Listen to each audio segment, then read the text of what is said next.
ఒక వ్యక్తి ఒక కటింగ్ షాప్ కెళ్ళి కటింగ్ చేయించుకుంటూ హరే రామ హరే కృష్ణ అంటూ ధ్యానిస్తూ ఉంటాడు. కటింగ్ చేసే అతనేమో నాస్తికుడు. ఏంటండి మీరు ఎప్పుడు దేవుని తలుస్తున్నారు, ఆయన ఎక్కడున్నాడు అని అంటాడు.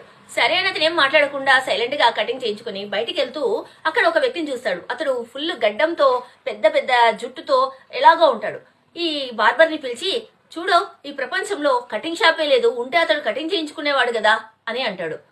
అంటే అప్పుడు ఏంటి అలా మాట్లాడుతున్నారు, ఇప్పుడే కదా మీ కటింగ్ చేశాను, నాది కటింగ్ షాప్ కాదా అని ఆ బార్బర్ అడుగుతాడు.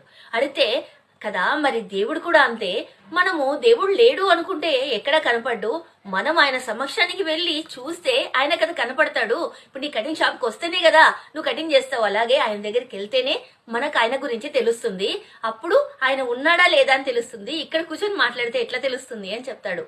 ఎంత చక్కగా వివరించారు కదండి.